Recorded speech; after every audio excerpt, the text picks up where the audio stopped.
Hello friends, अगर आपको मेरे वीडियो पसंद आते तो प्लीज़ मेरे चैनल को सब्सक्राइब करें और बेल आइकन को प्रेस करें ताकि हर वीडियो का नोटिफिकेशन आपको मिलता रहे। आज अपना टॉपिक है भारतीय संसद। संसद को पढ़ने से पहले थोड़ा सा अध्ययन हमें सरकार का करना है कि सरकार क्या काम करती है, सरकार का निर्माण किन चीज़ों से मिलकर के होता है। तो चलिए हम बात करते हैं सबसे पहले किसकी, सरकार की। नाम आपने खूब सुना होगा, मोदी सरकार, गहलोत सरकार। तो सरकार की बात करें कि सरकार क्या काम करती है, तो सरकार एक मूर्त संस्था है। सरकार कैसी संस्था है? मूर्त। तो सरकार मूर्त संस्था है जो राज्यों के कार्यों को करती है। तो सरकार राज्य के कार्यों को करती है।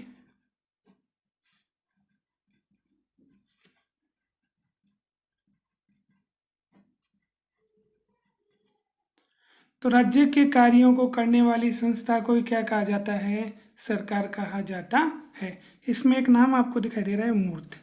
क्या आखिर मूर्त किसे कहते हैं? तो मूर्त से तात्पर्य है जो दिखाई दे। तो दिखाई देने वाली जो संस्था है वो है सरकार। जैसे आप नाम सुनते हो मोदी सरकार, तो नरेंद्र मोदी को देखने से हमें केंद्र सरकार की अनुभूति होती है। राज्य मूर्त होता, राज्य कैसा होता? मूर्त होता, तो हमें किसकी जरूरत नहीं पड़ती? हमें सरकार की जरूरत नहीं पड़ती। लेकिन राज्य अमूर्त है, राज्य अमूर्त है, राज्य दिखाई नहीं देता, राज्य अपने कार्यों को स्वयं नहीं कर सकता है। इसलिए राज्य के कार्यों को करने के लिए हमें किसकी जरूरत पड़ी? सरकार की जरूरत पड़ी। तो सरकार वह मूर्त संस्था है जो किसके कार्यों को करती है? राज्य के कार्यों को करती है। अब ये जो सरकार बनती है उसके कितने अंग होते हैं? तो सरकार के अंगों की हम बात करें तो सरकार के अंग, तो सरकार के मुख्य रूप से 3 अंग होते हैं। कितने अंग होते हैं? 3। एक की हम बात करें व्यवस्थापिका,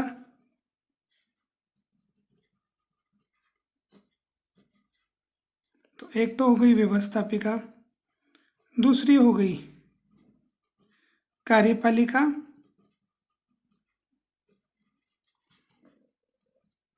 तीसरी हो गई न्यायपालिका।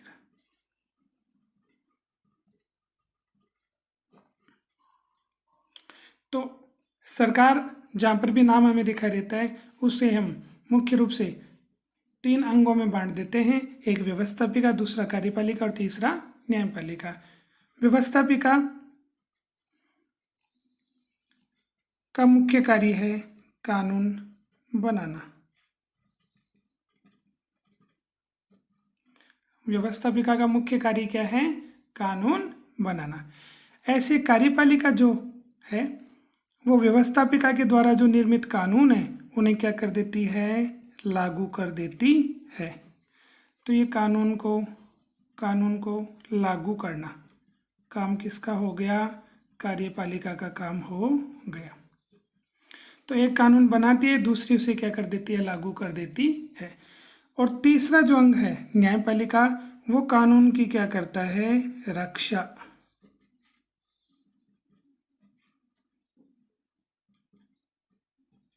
ठीक है, और साथ में संविधान की व्याख्या भी करता है।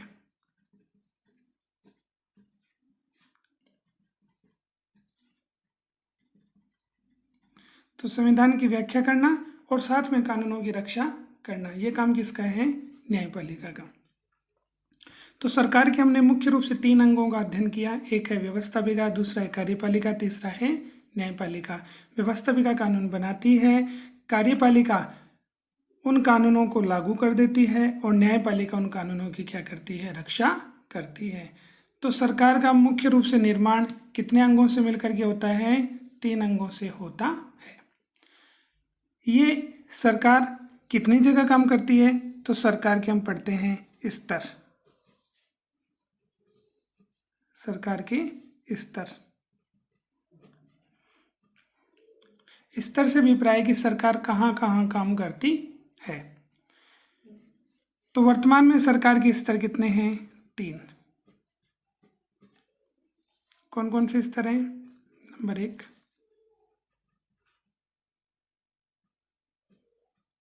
एक तो केंद्र के स्थान पर काम करती है सरकार, उसे हम बोल देंगे केंद्र सरकार।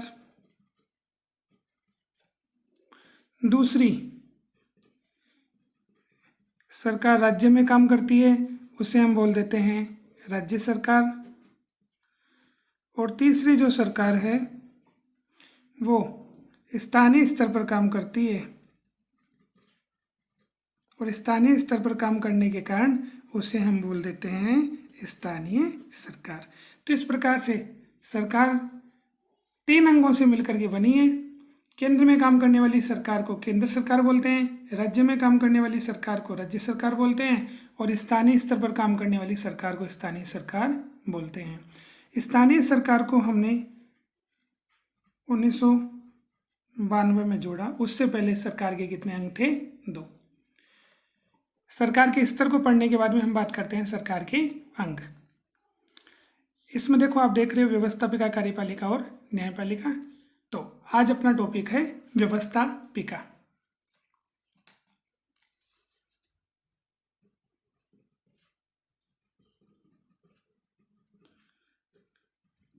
व्यवस्थापिका। अब व्यवस्थापिका नाम लिखने के बाद में आपके दिमाग में आ जाना चाहिए कि व्यवस्थापिका का मुख्य काम क्या था? कानून बनाना।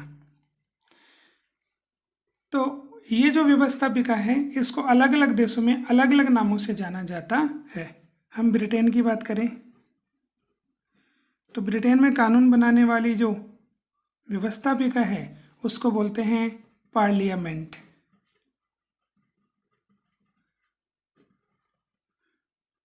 तो ब्रिटेन में जो कानून बनाती है व्यवस्थापिका उसे क्या बोलते हैं? पार्लियामेंट। ऐसे अमेरिका की बात करें तो अमेरिका में जो कानून बनाती है उसे हम क्या बोलते हैं? कांग्रेस।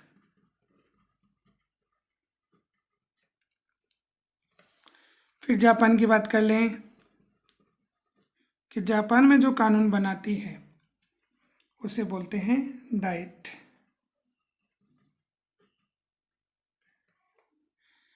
जापान के बाद में जर्मनी की बात करें तो जर्मनी में व्यवस्थापिका को क्या बोला जाता है? बुंडे स्टोंग। ऐसे बात करें अफगानिस्तान, और अफगानिस्तान में व्यवस्थापिका को क्या बोला जाता है? सोरा। कई जगह इसका नाम सूरा भी मिलता है। इसके बाद में ईरान की बात करें तो ईरान में व्यवस्थापिका को क्या बोला जाता है? मजलिस।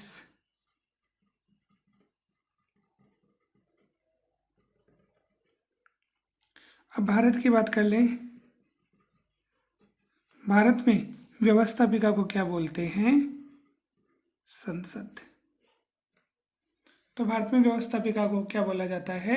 संसद बोला जाता है। तो ब्रिटेन में जो व्यवस्थापिका उसको बोलते हैं पार्लियामेंट। अमेरिका में व्यवस्थापिका को क्या बोलते हैं? कांग्रेस। जापान में व्यवस्थापिका को क्या बोलते हैं? डाइट। जर्मनी में व्यवस्थापिका को बोलते हैं मुंडेस्टोंग। अफगानिस्तान में व्यवस्थापिका को बोला जाता है सोरा या सूरा। ईरान में व्यवस्थापिका को बोलते हैं मजलिस। भारत में व्यवस्थापिका को बोलते हैं संसद।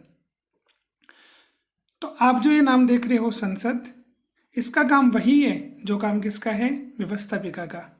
तो कहने का मतलब ये हुआ कि व्यवस्थापिका हमने पढ़ा था, व्यवस्थापिका बनाती है कानून, चाहे वो कोई भी देश हो, चाहे अमेरिका हो, चाहे जापान हो, चाहे भारत हो। तो यहाँ पर जो व्यवस्थापिका होगी उसका मुख्य काम होगा कानून बनाना।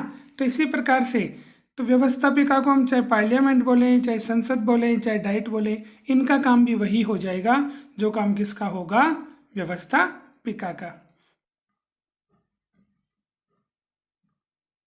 कि वर्तमान की जो अपनी संसद है इसका ऐसा ही रूप, संसद जैसा रूप हमें अतीत में कौन से समय में देखने को मिलता है?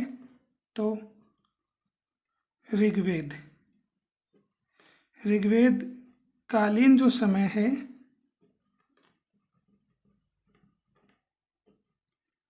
जो 1500 ईसा पूर्व से लेकर के 1000 ईसा पूर्व तक का समय माना जाता है। तो ये जो ऋग्वेदी कालीन समय है, इस समय में हमें आधुनिक संसद का रूप दिखाई देता है। तो ऋग्वेद में एक उल्लेख मिलता है सभा का और दूसरा उल्लेख मिलता है समिति का। तो ऋग्वेद के समय में दो संस्थाएं थी, एक सभा, दूसरा समिति। सभा का जो रूप वर्तमान से हम जोड़ें तो राज्यसभा। तो विशिष्ट व्यक्तियों की एक संस्था हुआ करती थी ऋग्वेद के समय में, जिसे क्या कहा जाता था? सभा कहा जाता था। दूसरी होती थी समिति। तो ये जो समिति है उसका वर्तमान में अगर संबंध हम जोड़ें तो किससे रहेगा?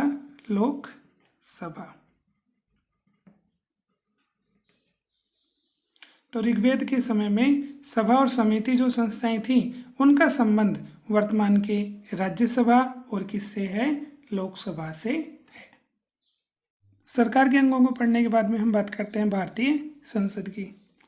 क्या आखिर भारतीय संसद है उसका निर्माण किन किन से मिलकर के होता है? तो सबसे पहले हम बात करते हैं संसद के अंग।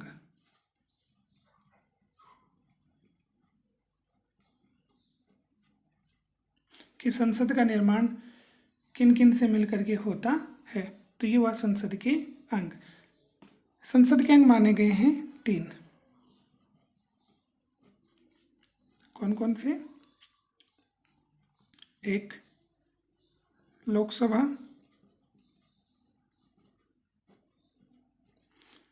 दूसरा राज्यसभा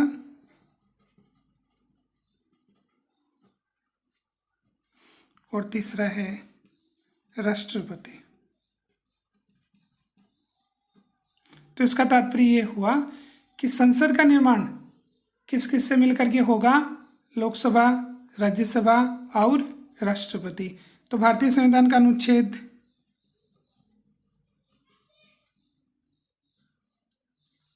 79, भारतीय संविधान का अनुच्छेद 79 ये कहता है कि भारत की एक संसद होगी जिसका निर्माण लोकसभा, राज्यसभा और राष्ट्रपति से मिलकर होगा। या दूसरे शब्दों में हम बात करें कि भारत की एक संसद होगी जो राष्ट्रपति और संसद के 2 सदन, संसद के कितने सदन? 2, लोकसभा और राज्यसभा से मिलकर बनी होगी। तो इस प्रकार से कैसे भी हम बात करें तो 3 चीज़ हमें दिखाई देंगी, लोकसभा, राज्यसभा और राष्ट्रपति। इन तीनों को अगर हम मिला देते हैं तो क्या दिखाई देगा? हमें संसद दिखाई देगी। अब आपके दिमाग में एक बात आ रही होगी कि कानून बनाने में महत्वपूर्ण भूमिका किसकी होती है? लोकसभा और राज्यसभा की। तो फिर आखिर राष्ट्रपति को इस संसद में क्यों सम्मिलित किया जाता है? तो कानून बनने से पहले जो एक मांग पत्र आता है उसे क्या हम बोलते हैं? उसे हम बोलते हैं विधेयक। अब ये विधेयक, जब तक इस विधेयक पर कौन हस्ताक्षर नहीं कर दे, राष्ट्रपति हस्ताक्षर नहीं कर दे, तब तक वो विधेयक कानूनी बनता है, एक्ट नहीं बनता है। इसलिए अगर राष्ट्रपति विधेयक पर हस्ताक्षर नहीं करेंगे तो कानून का निर्माण नहीं होगा। और संसद का मुख्य काम क्या है? कानून बनाना। इसलिए हम लोकसभा, राज्यसभा के साथ कानून के संसद के अंग में किसको जोड़ते हैं? राष्ट्रपति को सम्मिलित करते हैं।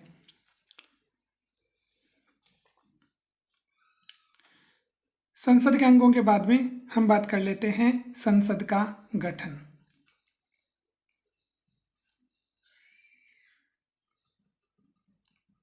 संसद का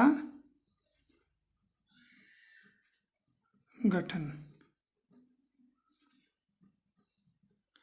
और ये संसद का गठन, तो संसद के सदन तो कितने हुए? सदन तो ये 2, लोकसभा और राज्यसभा। अंग कितने हो गए? 3 लोकसभा, राज्यसभा और राष्ट्रपति। अब बात करते हैं संसद का गठन, और संसद के गठन में मुख्य रूप से हम 2 की बात करेंगे, एक लोकसभा, दूसरा राज्यसभा। तो इन संसद के गठन को कुछ बिंदुओं के माध्यम से हम पढ़ते हैं। सबसे पहले बात कर लेते हैं, एक तरफ हम ले लेते हैं लोकसभा और दूसरी तरफ हम लिख लेते हैं राज्यसभा।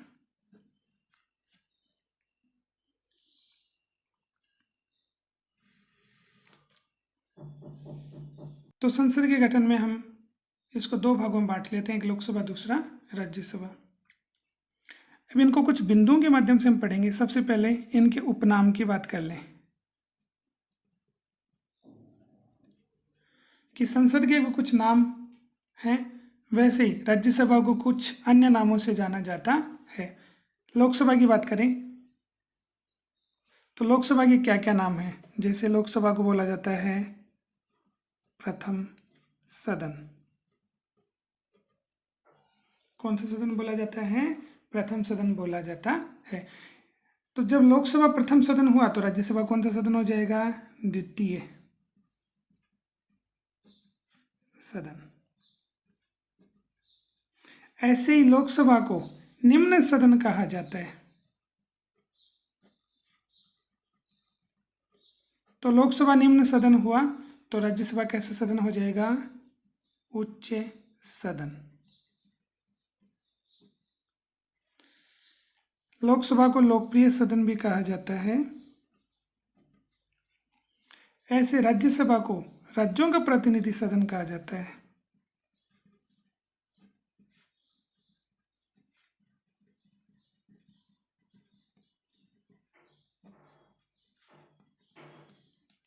तो राज्यसभा राज्यों का प्रतिनिधित्व करती है, इसलिए राज्यसभा को राज्यों का प्रतिनिधि सदन कहा जाता है। ये तो कुछ उपनाम हो गए। अब संसद के गठन में हम इनको कुछ बिंदुओं के माध्यम से पढ़ते हैं। पहला बिंदु हम लेते हैं सदस्य संख्या।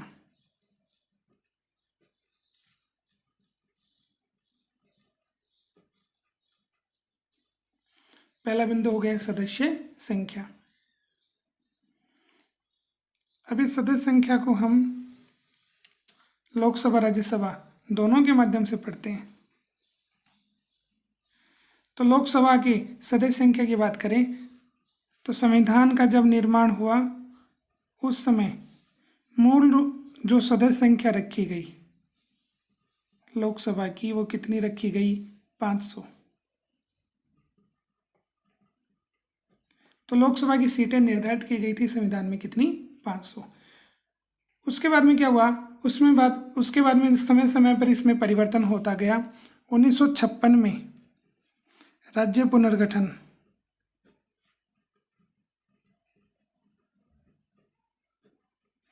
तो राज्यों का पुनर्गठन हुआ 1956 में, और उसमें लोकसभा की सदस्य संख्या को बढ़ा करके कितना किया गया? 520 किया गया।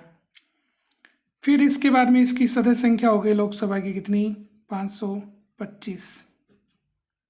तो समय समय पर इसमें परिवर्तन होता गया और आगे जा करके संविधान में संशोधन किया गया। 31वां संविधान संशोधन।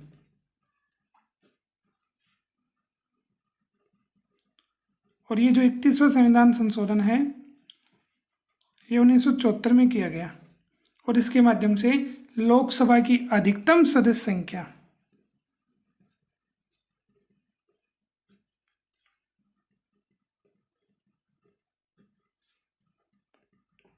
सदस्य संख्या कितनी निर्धारित की गई? 552। फिर संविधान में एक संशोधन किया गया, 84वां संविधान संशोधन।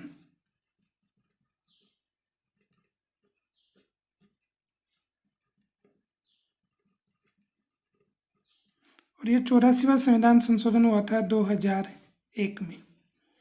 इसमें क्या खास बात रही? इसमें ये निर्धारित किया गया कि संसद की सीटों में 2026 तक किसी प्रकार का क्या नहीं होगा? कोई भी परिवर्तन नहीं होगा। तो 84वें संविधान संशोधन के माध्यम से निर्धारित किया गया कि 2026 से पहले संसद की जो सीटें हैं इनमें राज्य की स्थिति को लेकर किसी प्रकार का कोई परिवर्तन नहीं किया जाएगा। तो वर्तमान की जो अधिकतम सदस्य संख्या 552 वो 552 ही रहेगी, इससे ज़्यादा सदस्य संख्या नहीं हो सकती है। लेकिन 552 के स्थान पर, ये तो अधिकतम है, और वर्तमान में सदस्य संख्या कितनी है, तो वर्तमान की जो सदस्य संख्या है वो 545 है। कि वर्तमान में लोकसभा की सीटें कितनी बढ़ी गई हैं, 545। अब इसका विभाजन हम करें तो इसको हम 3 भागों में बांटते हैं। कितने भागों में बांटते हैं, 3 भागों में बांटते हैं। एक में हम बात करें निर्वाचित सदस्य, और ये निर्वाचित सदस्य कहाँ से होंगे, राज्य से। कि राज्य से जो निर्वाचित सदस्य होंगे वो कितने होंगे, 530। तो अपने जो राज्य हैं उन राज्यों से 530 सदस्य चुन करके कहाँ पर आएंगे, लोकसभा में आएंगे। दूसरे भी निर्वाचित ही सदस्य होंगे,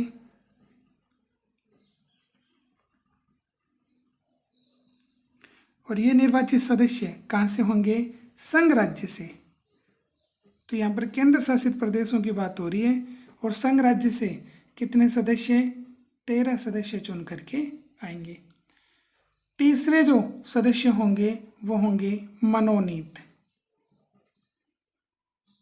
और मनोनीत जो सदस्य होंगे उनका क्या नहीं होगा, चुनाव नहीं होगा।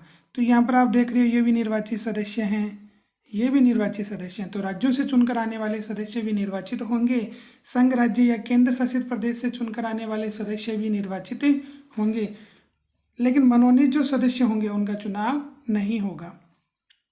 मनोनीत सदस्य कितने होंगे, तो मनोनीत सदस्य होंगे 2। आखिर इन्हें मनोनीत कौन करेगा, तो मनोनीत करेंगे राष्ट्रपति। राष्ट्रपति मनोनीत करेंगे। सदस्य कैसे होंगे, तो सदस्य होंगे आंग्ल भारतीय।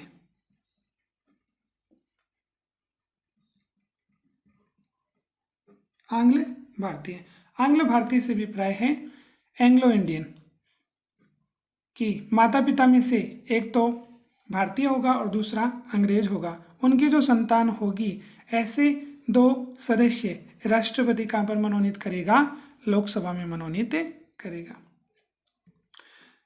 अगर इन 2 को हम जोड़ दें, 530 और 13, तो 2 प्रकार के जो सदस्य हुए लोकसभा में, एक तो निर्वाचित सदस्य, दूसरे मनोनीत सदस्य। तो निर्वाचित और निर्वाचित, तो जब भी लोकसभा का चुनाव होता है, कितनी सीटों का चुनाव होता है, तो 530 और 13 543। तो पूरे भारत में से 543 सदस्य लोकसभा के चुन करके आते हैं। 2 सदस्यों का चुनाव नहीं होता, जिन्हें राष्ट्रपति मनोनीत करते हैं, आंग्ल भारतीय सदस्य होते हैं। तो ये मैंने पढ़ा लोकसभा की सदस्य संख्या। इसमें हम थोड़ी सी बात और कर लेते हैं कि ये जो सदस्य आते हैं निर्वाचित होकर के, इनका आधार क्या है, कहाँ से कितने सदस्य चुने जाएंगे, तो इनका आधार बनाया गया है किसको, जनसंख्या को।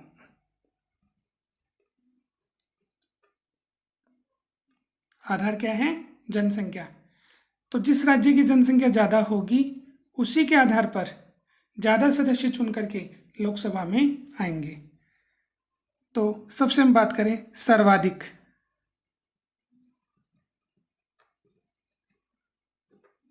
सर्वाधिक सदस्य जो चुन करके आएंगे वो 1 नंबर की हम बात करें उत्तर प्रदेश। उत्तर प्रदेश से लोकसभा के कितने सदस्य चुने जाते हैं, 80 सदस्य चुने जाते हैं। सेकंड नंबर आता है महाराष्ट्र का, और महाराष्ट्र के जो लोकसभा के सदस्य हैं वो कितने चुने जाते हैं, 48 चुने जाते हैं। इसके बाद में हम बात कर लें तो 80 और 48 के बाद में तीसरा नंबर आता है पश्चिम बंगाल का, वेस्ट बंगाल। और वेस्ट बंगाल की जो सीटें हैं वो कितनी हैं, 42 हैं। इसके बाद में 4 नंबर पर बात आती है बिहार की, और बिहार की जो सीटें भरी जाती हैं वो कितनी भरी जाती हैं, 40 भरी जाती हैं। और लास्ट हम बात कर लेते हैं किसकी, राजस्थान की। और राजस्थान से कितने सदस्य चुने जाते हैं लोकसभा के, तो राजस्थान से 25 सदस्य चुने जाते हैं। तो बड़ा ही इंपॉर्टेंट क्वेश्चन बनता है कौन सा, राजस्थान के संदर्भ में, कि राजस्थान से लोकसभा के कितने सदस्य चुने जाते हैं, 25 सदस्य चुने जाते हैं। तो ये तो हमने पढ़ा सर्वाधिक। उत्तर प्रदेश से 80 सीटें भरी जाएंगी, महाराष्ट्र से 48, पश्चिम बंगाल से 42 और बिहार से 40। सर्वाधिक की बात कर ली। अब हम बात कर लेते हैं न्यूनतम। और न्यूनतम में कुछ राज्यों की हम बात कर लें।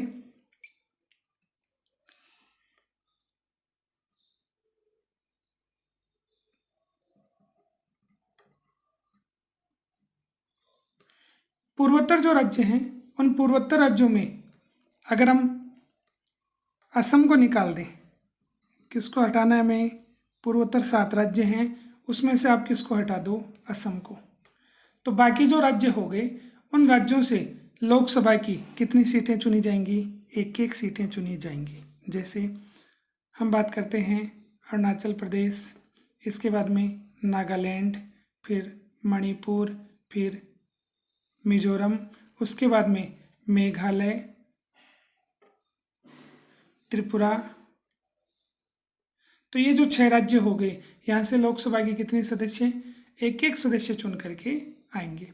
इसके बाद में गोवा है, गोवा से भी 1 सदस्य, सिक्किम है, सिक्किम से भी 1 सदस्य चुना जाएगा। तो ये लोकसभा के न्यूनतम सदस्य हो गए।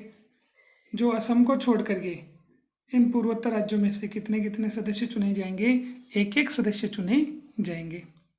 तो लोकसभा की सदस्य संख्या को पढ़ने के बाद में आगे हम बात कर लेते हैं राज्यसभा की। तो राज्यसभा के बारे में हमने पढ़ा था कि राज्यसभा द्वितीय सदन है, उच्च सदन है, राज्यों का प्रतिनिधि सदन है। अब इसकी जो सदस्य संख्या है, उस सदस्य संख्या में हम बात कर लें तो राज्यसभा के मूल संविधान में ऐसी कोई निर्धारित संख्या नहीं है। इसकी अधिकतम और न्यूनतम सदस्य संख्या है। अधिकतम संख्या की हम बात करें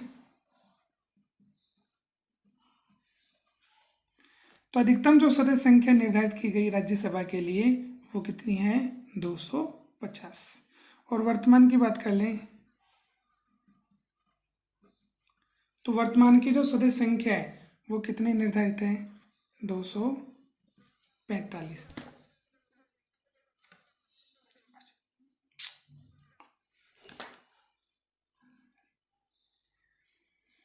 तो अधिकतम तो है 250 और वर्तमान में कितनी है, 245। अब डिवाइडेशन हम करते हैं तो इसे मोटे रूप में 2 भागों में बांटते हैं। एक तो राज्यों से निर्वाचित,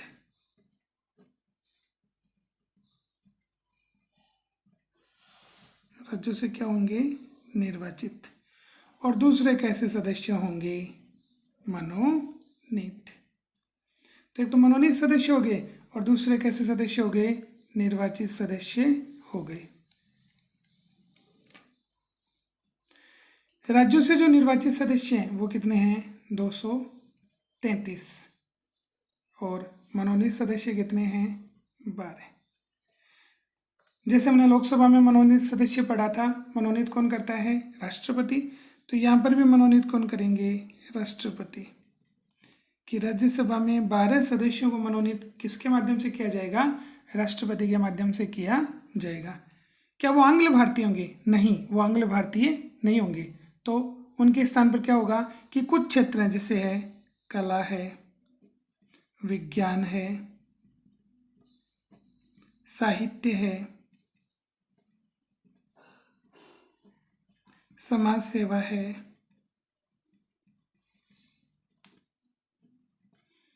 ठीक है। इसके अलावा 2011 में किसको सम्मिलित किया गया है, खेल को। तो कला, विज्ञान, साहित्य, समाज सेवा, ये जो क्षेत्र हैं, इन क्षेत्रों में विशेष योगदान देने वाले जो व्यक्ति होंगे, ऐसे व्यक्तियों को अगर आवश्यक समझे तो राष्ट्रपति कितने सदस्य, 12 सदस्य कहाँ पर चुनेगा, राज्यसभा में चुनेगा।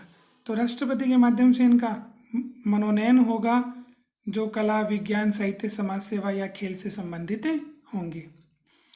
233 जो सदस्य हैं वो कहाँ से चुन करके आएंगे, राज्यों से चुन करके आएंगे। अब यहाँ पर एक नाम आप नहीं देख रहे हो, संघ राज्य। तो संघ राज्य जो हैं वो इसी में सम्मिलित हैं। इसके दो विभाजन अगर हम कर लें तो एक तो आ जाएगा 229 और एक आ जाएगा 4। तो 229 जो सीटें भरी जा रही हैं वो तो सिर्फ और सिर्फ किससे भरी जाएंगी, राज्य से। और 4 जो सीटें भरी जाएंगी वो किससे भरी जाएंगी, संघ राज्य से,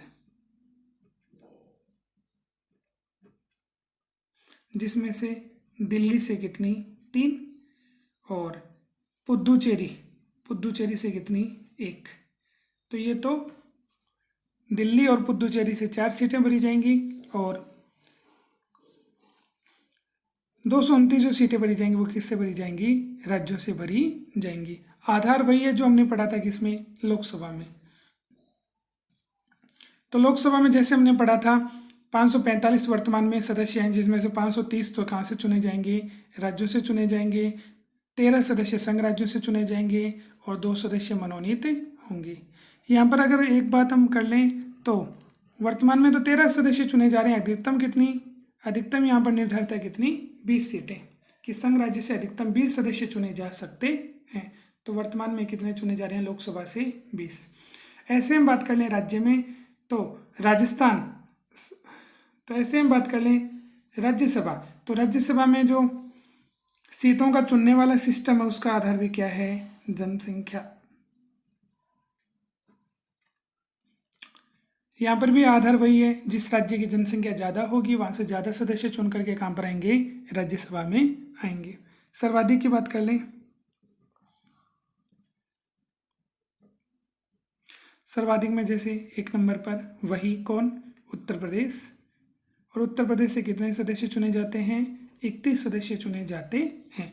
2 नंबर पर वही महाराष्ट्र, और महाराष्ट्र से कितने सदस्य चुने जाते हैं, 19 सदस्य चुने जाते हैं। 3 नंबर पर यहाँ पर थोड़ा सा अंतर हुआ और यहाँ पर आ जाएगा 3 नंबर पर तमिलनाडु, और तमिलनाडु से राज्यसभा की कितनी सीटें चुनी जाती हैं, 18 सीटें चुनी जाती हैं। फिर 4 नंबर 5 नंबर दोनों सेम है, उसमें वेस्ट बंगाल, पश्चिम बंगाल कितनी सीटें, 16 सीटें, एक बिहार कितनी सीटें, 16 सीटें। तो पश्चिम बंगाल में 16 सीटें हैं, बिहार में कितनी हैं, 16 सीटें।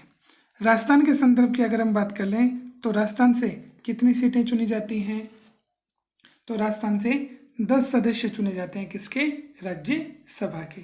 तो ये तो हो गया सर्वाधिक। अब न्यूनतम की बात कर लें,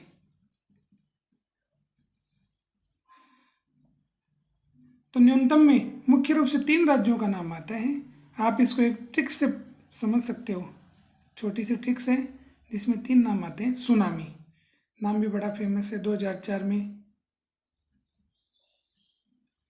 समुद्र में तूफान आया जिसके कारण उसको नाम दिया गया सुनामी, जिससे तबाही, चारों तरफ तबाही तबाही फैली। तो उसमें 3 नाम आप देख रहे हो, एक सुनामी। से हम लेते हैं सिक्किम, ऐसे ही ना से नागालैंड, और तीसरा आ जाएगा मी से मिजोरम। तीनों से राज्यसभा की कितनी सीटें भरी जाएंगी, 1-1 सीटें भरी जाएंगी।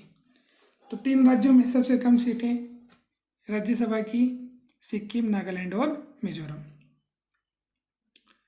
तो ये हमने पहला बिंदु पढ़ा किसमें, लोकसभा और राज्यसभा दोनों में सदस्य संख्या।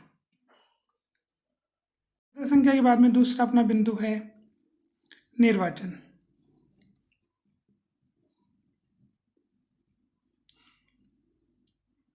अब इस निर्वाचन को भी हम लोकसभा राज्यसभा दोनों को साथ साथ पढ़ेंगे।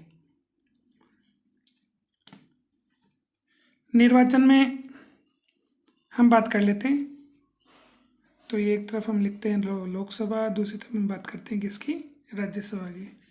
तो निर्वाचन का मतलब क्या होता है, निर्वाचन का मतलब होता है चुनाव।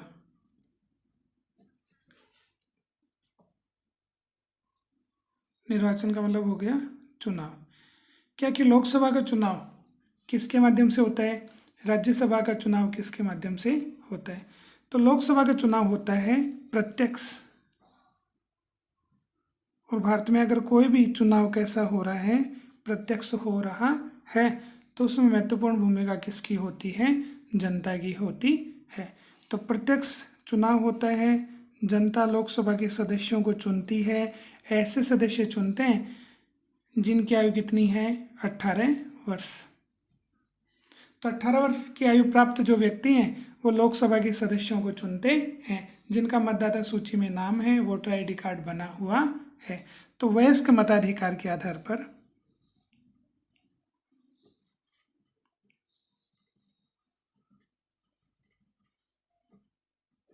वयस्क मताधिकार का आधार भारत में क्या है? आयु को रखा गया है, और वो कितनी है? 18 वर्ष। पहले ये कितनी थी? पहले ये थी 21 वर्ष। तो 61वें संविधान संशोधन के माध्यम से वयस्क मताधिकार की आयु को 21 वर्ष से घटाकर कितना किया गया? 18 वर्ष किया गया। तो 18 वर्ष की आयु प्राप्त जो व्यक्ति है, जिसका मतदाता सूची में नाम है, ऐसे जो लोग हैं वो जब भी लोकसभा का चुनाव होता है उसमें अपने मताधिकार का प्रयोग करते हैं। निर्वाचन क्षेत्र कैसा होता है? तो इनका जो चुनाव क्षेत्र होता है एकल सदस्यीय।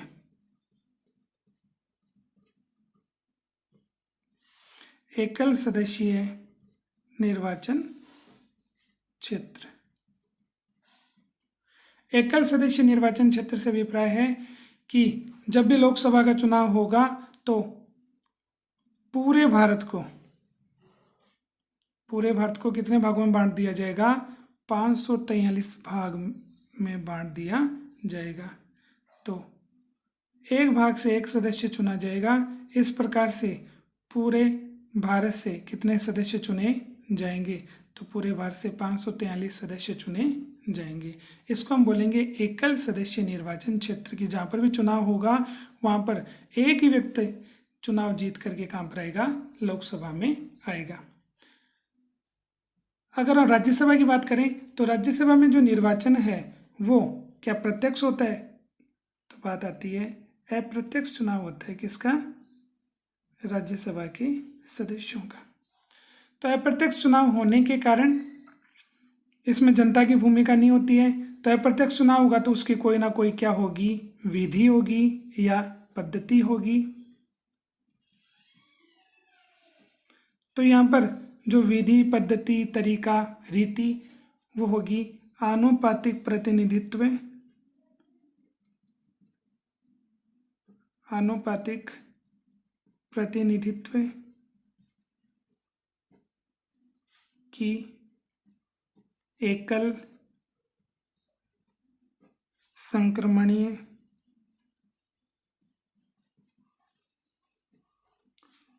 मत पद्धति। कि आनुपातिक प्रतिनिधित्व की एकल संक्रमणीय मत पद्धति, इसके आधार पर चुना जाएगा किसको? राज्यसभा के सदस्यों को।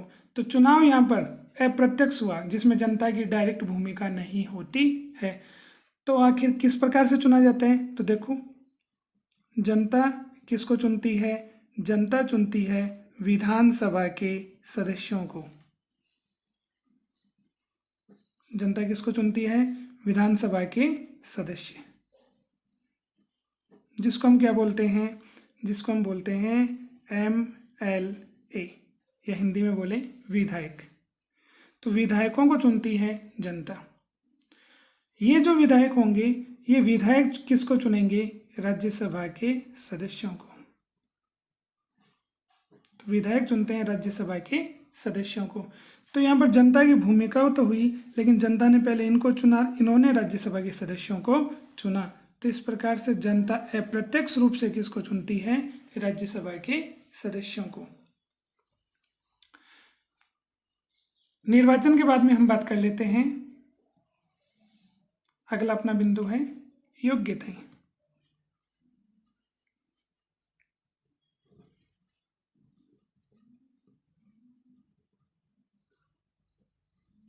योग्यताएं कि लोकसभा के सदस्य बनने के लिए कौन कौन सी योग्यताएं निर्धारित की गई हैं? ऐसे ही राज्यसभा के सदस्य बनने के लिए कौन कौन सी योग्यताएं निर्धारित की गई हैं। तो पहली योग्यता लोकसभा के लिए निर्धारित है कि वह भारत का क्या होना चाहिए, नागरिक। ठीक है, अगर नागरिक नहीं है तो लोकसभा का सदस्य नहीं बन सकता है। इसमें न्यूनतम आयु निर्धारित की गई है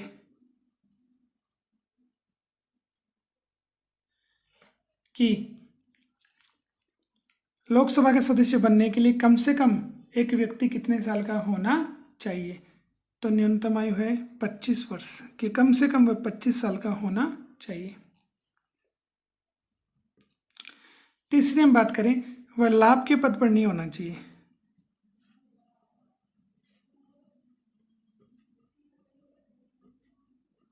कि लोकसभा का सदस्य अगर कोई व्यक्ति बनना चाहता है तो लाभ के पद पर नहीं होना चाहिए। लाभ का पद कौन सा हुआ कि वो केंद्र सरकार, राज्य सरकार या स्थानीय सरकार के अंतर्गत किसी सरकारी पद पर नहीं होना चाहिए। ये हुआ लाभ का पद। तो लाभ के पद पर नहीं होना चाहिए। चौथा आता है वह पागल और दिवालिया। कि लोकसभा का सदस्य कोई व्यक्ति बनना चाहता है तो पागल भी नहीं होना चाहिए और दिवालिया भी नहीं होना चाहिए। दिवालिया किसको बोलते हैं? जो बैंक से कर्ज लेता है उसे चुकाने में असमर्थ होता है तो न्यायालय के माध्यम से उसे क्या घोषित कर दिया जाता है? दिवालिया घोषित कर दिया जाता है। और एक व्यक्ति पागल, अगर कोई व्यक्ति पागल हो गया तो उसे भी मत देने का अधिकार प्राप्त नहीं होगा। एक आता है कि संसद समय समय पर जो शर्तें निर्धारित करे उसे वो क्या करता हो? पूरी करता हो। तो इस प्रकार से ये कुछ बिंदु हैं, कुछ योग्यताएं निर्धारित है किसके? लोकसभा के सदस्य के लिए।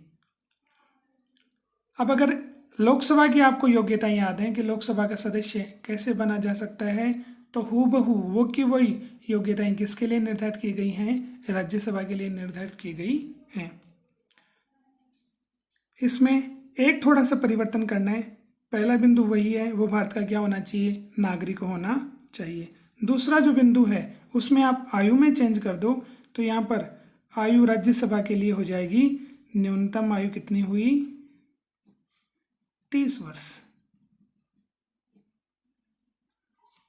तो न्यूनतम आयु राज्यसभा में 30 वर्ष है और लोकसभा में 25। बाकी सभी बिंदु समान है, उसमें कोई परिवर्तन नहीं है। तीसरा बिंदु भी वही हो जाएगा, वह लाभ के पद पर नहीं होना चाहिए। चौथा बिंदु भी वही हो जाएगा, वो पागल और दिवालिया नहीं होना चाहिए। और पांचवा बिंदु भी हो जाएगा कि समय समय पर संसद के माध्यम से जो नियम बनाए जाएं, जो शर्तें निर्धारित की जाएं, उन्हें वो पूरी करता हो। तो ये तीसरा बिंदु हो गया अपना लोकसभा और राज्यसभा की योग्यताएं। चौथा बिंदु आएगा अपना कार्यकाल।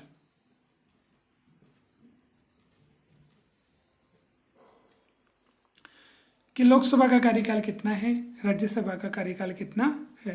तो लोकसभा का कार्यकाल तो संविधान के अनुच्छेद 83 में इसका उल्लेख है।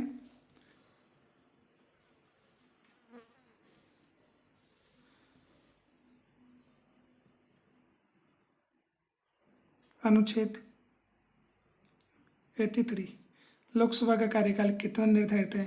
5 वर्ष। तो लोकसभा की पहली बैठक से लेकर के 5 वर्ष तक इसका कार्यकाल माना जाता है। सबसे ज्यादा कार्यकाल रहा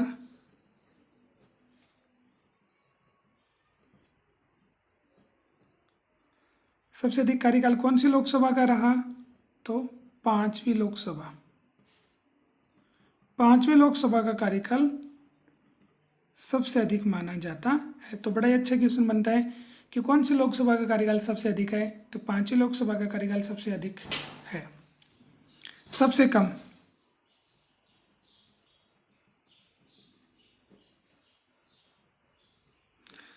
कम कार्यकाल माना जाता है 12वीं लोकसभा का।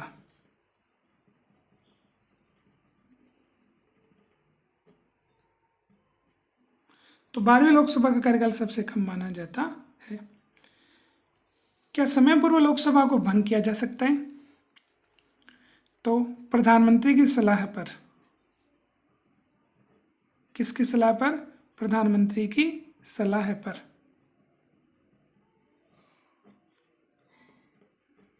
समय पूर्व लोकसभा को भंग कौन करेगा? राष्ट्रपति। कि सामान्यतः लोकसभा का कार्यकाल 5 वर्ष है, लेकिन समय पूर्व लोकसभा को भंग करने की शक्ति राष्ट्रपति में है, लेकिन किसकी सलाह पर भंग करेगा? प्रधानमंत्री की सलाह पर भंग करेगा। तो ये लोकसभा का क्या हुआ? कार्यकाल। इसमें एक दो बातों की हम बात कर लें। प्रथम जो लोकसभा रही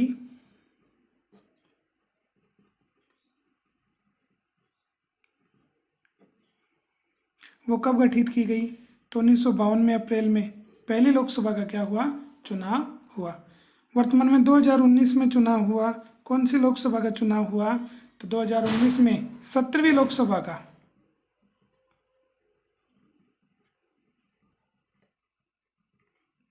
तो 17वीं लोकसभा का चुनाव कब हुआ? 2019 में।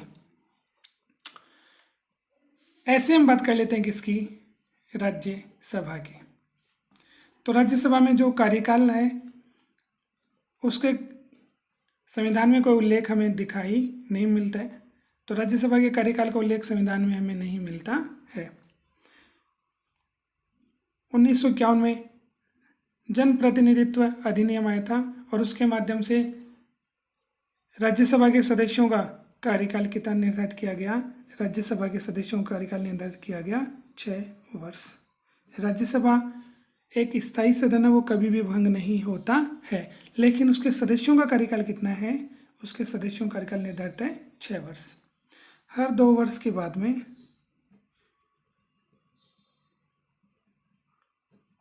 हर 2 साल के बाद में राज्यसभा का क्या होगा? चुनाव। कितने सदस्य चुने जाएंगे? 1/3 सदस्य चुने जाएंगे। और कितने सदस्य पदमुक्त हो जाएंगे? तो 1/3 सदस्य पदमुक्त हो जाएंगे। तो हर 2-2 साल में राज्यसभा के सदस्यों का क्या होता है? चुनाव होता है। 1/3 सदस्य ऐसे हट जाएंगे जिन्होंने 6 वर्ष का कार्यकाल पूरा कर लिया है और उनके स्थान पर 1/3 नए सदस्य आ जाएंगे। तो हर 2-2 साल पर राज्यसभा के सदस्यों का चुनाव होता है। कार्यकाल के बाद में अगला अपना बिंदु आता है अधिवेशन।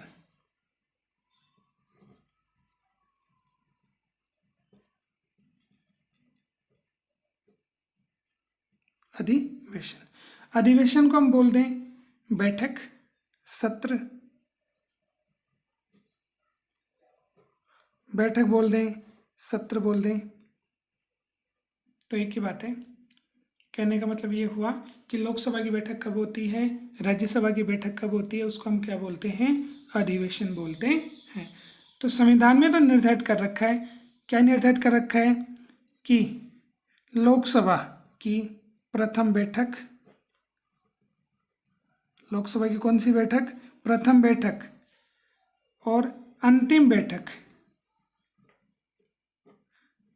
इन दोनों के मध्य में 6 मास से अधिक का अंतर नहीं होना चाहिए। कि एक बैठक आज हो गई तो दूसरी बैठक 6 महीने से अधिक का समय नहीं होगा, उससे पहले पहले क्या हो जाएगी? बुला ली जाएगी। अधिवेशन बुलाता कौन है? तो संसद का अधिवेशन अनुच्छेद 85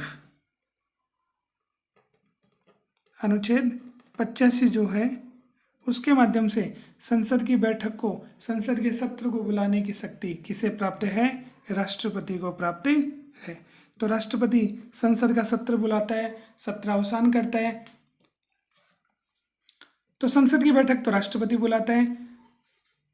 कानूनन ये नियम बना हुआ है कि प्रथम बैठक और अंतिम बैठक के मध्य में 6 माह से अधिक का अंतर नहीं होना चाहिए। तो 12 महीने में अगर 6-6 महीने पर बैठक होगी तो साल में कितनी बैठक हो जाएंगी? 2 बैठक हो जाएंगी।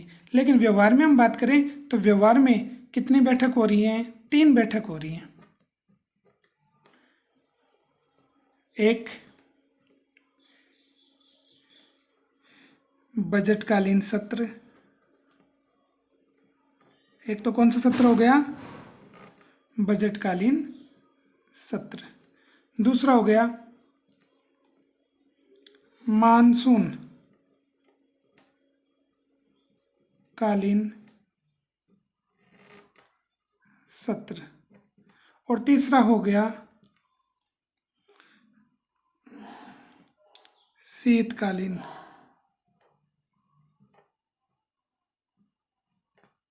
सत्र।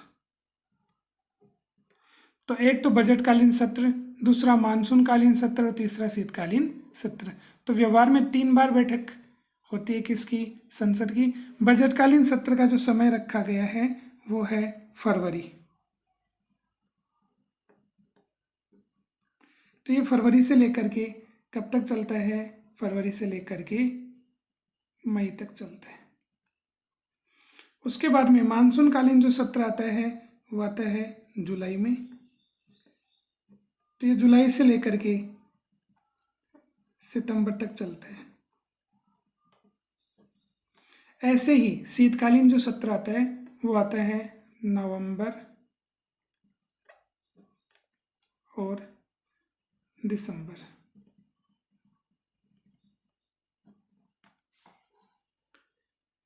तो बजटकालीन सत्र फरवरी से मई के मध्य में संचालित होता है। मानसूनकालीन तो बारिश का समय जुलाई से होता है, तो वहीं से ये सत्र शुरू हो जाता है, तो जुलाई से सितंबर तक चलता है। और शीतकालीन सत्र, शीत का मतलब सर्दी, सर्दी का समय अपने नवंबर दिसंबर में शुरू होता है, तो नवंबर दिसंबर में शीतकालीन सत्र आयोजित होता है। तो सबसे लंबा जो समय माना जाता है बजटकालीन सत्र फरवरी से मई, और सबसे छोटा सत्र माना जाता है शीतकालीन सत्र जो नवंबर दिसंबर में होता है। अब चाहे तो आप ये लोकसभा की बात कर लो, चाहे आप इसे राज्यसभा में ले लो, दोनों की बैठक साथ ही होती है। तो दोनों में सेम ही क्या होता है? अधिवेशन होता है। तो बुलाता कौन है? राष्ट्रपति। अनुच्छेद 85 के माध्यम से संसद के सत्र को आहूत करता है, संसद का सत्रावसान करता है। कौन करता है? राष्ट्रपति।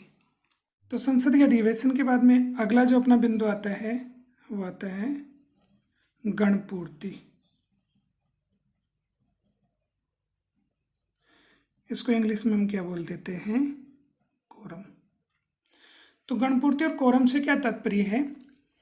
तो गणपूर्ति और कोरम से तात्पर्य है कि कम से कम कितने सदस्य होने चाहिए कि लोकसभा की बैठक हो, और कम से कम कितने सदस्य उपस्थित होने चाहिए कि किसकी बैठक हो? राज्यसभा की बैठक हो। तो इसका निर्धारण कर रखा है कि कुल सदस्य संख्या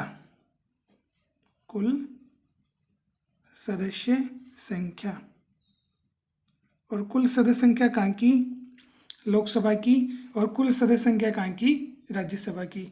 उसका कौन सा भाग? 10वां भाग। कि लोकसभा का जो अध्यक्ष है और राज्यसभा का जो सभापति है उस सहित कौन सा भाग होना चाहिए? 10वां भाग होना चाहिए। तो लोकसभा में देखो वर्तमान में कितने सदस्य हैं? 545, ठीक है। और राज्यसभा में कितने सदस्य हैं? 245। तो इसमें कम से कम कितने सदस्य उपस्थित हों कि लोकसभा की बैठक हो? कम से कम कितने सदस्य उपस्थित हों कि राज्यसभा की बैठक हो? तो 10वां भाग उपस्थित होना चाहिए। तो लोकसभा में 545 का 10वां भाग कितना हुआ? 55 सदस्य। कि 55 सदस्य अगर किसके उपस्थित होंगे? लोकसभा के उपस्थित होंगे, तो लोकसभा की क्या होगी? बैठक होगी। अगर मान लो 55 सदस्य उपस्थित नहीं होते हैं, तो ऐसी स्थिति में लोकसभा का जो अध्यक्ष है वो लोकसभा की बैठक को स्थगित कर सकता है, आगे पोस्टपोन कर सकता है। ऐसे ही है कि राज्यसभा के भी 245 सदस्य में कम से कम कितने सदस्य? 25 सदस्य उपस्थित होने चाहिए। अगर 25 सदस्य उपस्थित नहीं हो रहे हैं, तो ऐसी स्थिति में राज्यसभा के जो सभापति हैं वो राज्यसभा की बैठक को स्थगित कर सकते हैं। तो अध्यक्ष सहित लोकसभा में 55 सदस्य और सभापति सहित राज्यसभा में कितने सदस्य? 25 सदस्य उपस्थित होने चाहिए। अगर ये सदस्य संख्या नहीं होती है तो उस दिन सदन की कार्यवाही नहीं होगी। तो ये हुआ गणपूर्ति या कोरम। अगला जो अपना बिंदु आ जाता है वो आ जाता है भाषा। संसद की भाषा। और संसद की भाषा में संविधान में उल्लेख है कि संसद की भाषा होगी हिंदी और अंग्रेजी, कि संसद की जो भी कार्रवाई होगी ना वो या तो हिंदी में होगी या फिर किस में होगी, अंग्रेजी में होगी। लेकिन मान लो अगर किसी सदस्य को हिंदी और अंग्रेजी दोनों ही बोलना नहीं आता है तो ऐसी स्थिति में लोकसभा में तो कौन, लोकसभा अध्यक्ष, और राज्यसभा में कौन, राज्यसभा में सभापति। ऐसे सदस्य को अपनी मातृभाषा में बोलने का क्या दे सकते हैं, अधिकार दे सकते हैं। तो सामान्य रूप से लोकसभा के और राज्यसभा के सदस्य को हिंदी और अंग्रेजी में बोलना चाहिए, लेकिन अगर वो इनमें बोलने में असमर्थ होते हैं तो दोनों के जो पदाधिकारी हैं, लोकसभा का पदाधिकारी अध्यक्ष और राज्यसभा के सभापति, वो सदन के सदस्य को मातृभाषा में बोलने का अधिकार दे सकते हैं।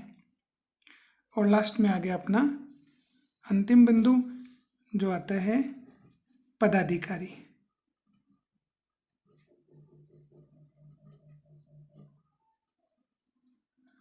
पदाधिकारी कि आखिर लोकसभा में पदाधिकारी कौन होता है, राज्यसभा में पदाधिकारी कौन होता है। तो लोकसभा में पदाधिकारी होता है एक तो लोकसभा का अध्यक्ष,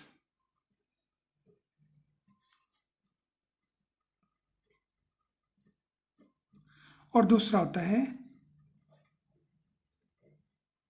उपाध्यक्ष। एक होता है अध्यक्ष, दूसरा होता है उपाध्यक्ष।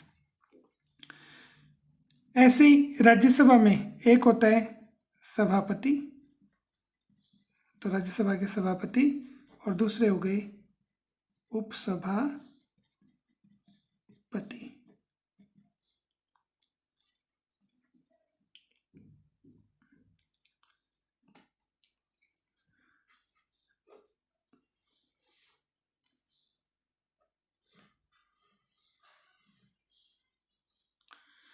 लोकसभा जब भी चुनाव होता है तो हमने बात की थी कितने सदस्यों का चुनाव होता है, 543 सदस्यों का क्या होता है, चुनाव होता है। तो 543 सदस्य जब लोकसभा में चुन करके आ जाते हैं तो इनमें से एक सदस्य को क्या चुना जाता है, अध्यक्ष चुना जाता है। तो बहुमत के माध्यम से पूरे सदस्य अपने में से एक सदस्य को क्या चुन लेते हैं, अध्यक्ष चुन लेते हैं, और एक सदस्य को क्या चुना जाता है, उपाध्यक्ष चुना जाता है। सामान्य रूप से ये रूल बना हुआ है, अध्यक्ष हमेशा सत्ता पक्ष से संबंधित होता है, उपाध्यक्ष हमेशा विपक्षी पार्टी से संबंधित होता है। तो लोकसभा के सभी सदस्य अपने में से एक को तो अध्यक्ष चुनते हैं, एक को क्या चुनते हैं, उपाध्यक्ष चुनते हैं। अध्यक्ष अपना त्यागपत्र किसको देता है, तो अध्यक्ष अपना त्यागपत्र देता है उपाध्यक्ष को अगर समय पूर्व अपने पद को छोड़ना चाहता है, और उपाध्यक्ष अपना त्यागपत्र किसको देता है, अध्यक्ष को। अब अध्यक्ष और उपाध्यक्ष का कार्यकाल भी कितना है, तो 5 वर्ष। अध्यक्ष अपने पद पर तभी तक रहता है जब तक लोकसभा चुनाव के बाद में नया लोकसभा का अध्यक्ष नहीं चुन लिया जाता, उससे पूर्व तक लोकसभा अध्यक्ष का कार्यकाल माना जाता है। ऐसे हम बात कर लें राज्यसभा के सभापति और उपसभापति की। तो ये जो सभापति होते हैं वो पदेन होते हैं। पदेन सभापति किसे माना गया है, पदेन सभापति माना गया है उपराष्ट्रपति को। तो अनुच्छेद 64 ये कहता है कि उपराष्ट्रपति राज्यसभा के क्या होंगे, पदेन सभापति। तो जो भी उपराष्ट्रपति होंगे उन्हें स्वतः ही राज्यसभा के सभापति के रूप में कार्य करना होगा, उन्हें वेतन भी राज्यसभा के सभापति के रूप में ही प्राप्त होता है। दूसरा है उपसभापति।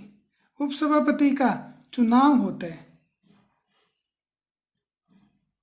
सभापति का चुनाव नहीं होता। सभापति तो जो उपराष्ट्रपति होते हैं वो स्वतः ही राज्यसभा के सभापति के रूप में कार्य करने लग जाते हैं, लेकिन उपसभापति को कौन चुनता है कि जितने राज्यसभा के सदस्य होते हैं वो अपने में से एक को क्या चुन लेते हैं, उपसभापति चुन लेते हैं। यहाँ पर लोकसभा का कार्यकाल, लोकसभा के अध्यक्ष और उपाध्यक्ष का कार्यकाल 5-5 वर्ष होता है, लेकिन राज्यसभा में ऐसा नहीं है। तो उपराष्ट्रपति राज्यसभा के क्या नहीं होते हैं, सदस्य नहीं होते हैं, जिसके कारण इनका कार्यकाल कितना है, 5 वर्ष। उपसभापति राज्यसभा के क्या होते हैं, सदस्य होते हैं, इसलिए इनका कार्यकाल कितना होता है, 6 वर्ष।